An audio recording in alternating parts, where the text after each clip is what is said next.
आपल्यासोबत बोलण्यासाठी संगीता कापुरे मॅडम आहेत. RPIचे ते सचिव आहेत महिला आघाडीचे. आपण जे लोकसभामध्ये असे निवडणुका झाल्या त्या मतदार यादीत घोळ आता महाविकास आघाडीकडनं बोलण्यात येत आहे, त्याच्यावरती आपण प्रश्न उपस्थित केलेला आहात. काय नेमकं आपलं म्हणणं आहे? नमस्कार, मी संगीता कापुरे. मला हे म्हणणं आहे की प्रश्न उपस्थित फक्त तेव्हा का होतात जेव्हा आपले चुनाव डोक्यावर असतात, जेव्हा आपल्या निवडणूक असतात. त्याच्या आधी किंवा तुम्ही निवडून आल्यानंतर हे सगळे प्रश्न उपस्थित का नाही करत? तुम्ही निवडणुकांच्या आधी हे सगळं गोंधळ घालतायत आणि आपल्या भारताच्या जनतेला मूर्खात काढतायत, त्यांना गुमराह करतायत. माझं एक म्हणणं आहे त्याचं असं करण्याचं म्हणजे तुम्ही का आधीच हा विचार केला आहे की तुम्ही BMCचं चुनाव हार गए हो? मुझे बताओ. इंसान तब करता है जेव्हा त्याला असं वाटतं की अरे मी हारतोय किंवा मी आधीच हारलेली माझी हार माझ्या डोक्यात माझ्या स्वप्नात दिसते आणि मग हे असले पाऊल उचलतात. माझं एक म्हणणं आहे की असं काही न करता, जनतेला मूर्खात न काढतात, तुम्ही तुमच्या कामावर कॉन्सन्ट्रेट करा. जर का तुम्ही ज्याही पक्षाचे असाल आणि जिथल्याही क्षेत्रामध्ये तुम्ही तुमचे निवडणूक काढतायत, निवडणूक जिंकायचा प्रयत्न करतायत, तुम्ही कामं करा ना, छान कामं करा, जनतेचे मन जिंका. तुम्हाला हे सगळं उद्योग करायची गरजच नसेल. तर आपण म्हणताय जे निवडणुका लोकसभेमध्ये जिंकलेत तेव्हा त्यांनी प्रश्न उपस्थित नाही केला, आता उपस्थित करतात. महानगरपालिकेच्या निवडणुका येतात त्याच्यामध्ये त्यांनी हारतात असं आपल्याला वाटतंय? ऑफकोर्स हारतात आहे असं त्यांनीच आधी विचार करून ठेवलाय. जर का असं नसतं तर मग हा एवढा मोर्चा काढून म्हणा, इतक्या लोकांना घेऊन, अरे तुम्ही मोर्चा पण काढताय, तुमचे स्वतःचे किती नेते नाही आहेत तिथे उपस्थित. नाव घेऊन फायदा नाही, सगळ्यांनाच माहिती आहे की मोर्चा कोणी काढला आहे. आणि तुमचे आज आपसातलेच अर्ध्यापेक्षा जास्त नेते ते जिंकून आले आहेत तरीसुद्धा ते तुमच्या मोर्चामध्ये नाही आहेत. म्हणजे तुम्ही वैयक्तिक फायदा करून हा नको तसा घाणेरडी राजनीती करून लोकांना मूर्खात काढतायत.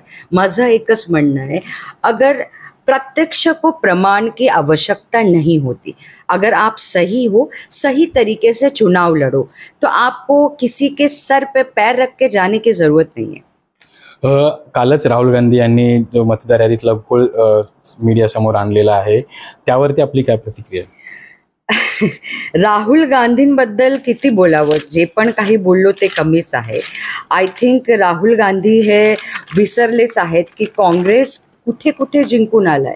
जिथे जिथे जिंकून आले आहेत तिथे त्यांना काही वोटिंगची प्रॉब्लेम झाली नाही का? आणि ज्या ज्या क्षेत्रात ज्या ज्या राज्यात ते जिंकले तिथे वोट चोरी झाली नाही आहे का? म्हणजे तुमचं स्टेटमेंट आहे तुमच्यासाठी, जिथे जिंकलाय तिथे वोट चोरिंग नाही आहे, जिथे नाही जिंकलाय तिथे वोट चोरिंग आहे. तुम्ही एक तरी ठरवा तुम्हाला करायचं काय आहे, तुम्हाला बोलायचं काय आहे. अगेन आई विल सी की and I will always say कि जिसको काम करना होता है उसको इन सारे बहानों की, इन सारे बेवजूद वाली बातों की वजह की ज़रूरत नहीं होती. तो राहुल गांधी है. तर या सगळ्या मतदार यादीत घोळ आहे असं वाटतंय का आपल्याला? घोळ नाही असं वाटतंय का आपल्याला? मला असं वाटतं की जर का तुम्हाला असं वाटतं की हा सगळ्या वोटिंगच्या केसेसमध्ये आणि ह्या यादीमध्ये घोळ आहे, तर हा सगळा घोळ तुम्ही आधी का नाही बघत? तुमच्या ज्या पण क्षेत्रात तुम्ही निवडणुका करता आहेत, तुम्हाला जर का तिथे झोल वाटतोय, तिथे असं वाटतंय की जे लोक अस्तित्वात नाही, जीवनात नाही, त्यांची सुद्धा फॅमिली, त्यांचं सुद्धा परिवाराच्या नावाने वोट होत आहेत, तर तुम्ही तुमच्या आसपासचे जे विधायक आहे, तुम्ही विधायक सोडा, तुम्ही तुमच्या कार्यकर्त्यांना घेऊन तुम्ही तिथे कंप्लेन का करत नाही? तुम्हाला असं वाटतं तर आधी जितके पण याचिका आहे तुम्ही आधी करा ना. निवडणुकांच्या आधी हे सगळं का करतात गोंधळ? आपल्याला कुठली चुकी वाटते, ज्या दिवशी वाटते आपण त्या दिवसापासून पाय उचलतो ना. असं नाही की ह्या आता एका क्षेत्रात माझा फायदा झाला तर त्या क्षेत्राचं, त्या शहराचं, त्या राज्याचं नाव नाही घ्यायचं. जिथे मी निवडून नाही आलो तिथे मला मुद्दा उचलायचा. तर हे फक्त मुद्दे उचलण्यासाठी कारणं यांना पाहिजे, नको तिथे लोकांना वेड्यासारखं फिरवण्याचं काम आहे. माझं फक्त एवढं म्हणणं आहे, राहुल गांधी असो किंवा कुठलेही पुढारी असो, अरे तुम्ही तुमच्या वैयक्तिक फायद्यासाठी लोकांना गुमराह करणं सोडा. ज्याच्या हातात जे आहे, जो आपलं काम करेल, आम्ही जर का आपलं स्वतःचं काम केलं तर दुसऱ्याच्या कामामध्ये आपल्याला बोट घालायला वेळच राहणार नाही. सिंपल. तर हे होते संगीता कापुरेजी. खरं तर महाविकास आघाडी महानगरपालिकेची निवडणूक असेल का स्थानिक स्वराज्याच्या निवडणुका असतील, त्याच्या मनात हारलेले आहे म्हणून हे सगळं विषय जो प्रश्न उपस्थित करत आहेत. व्हिडिओ जर्नलिस्टचा मी संतोष देवकर, लोकशाही, मुंबई. लोकशाही मराठी ऐका, पहा, जागरूक रहा.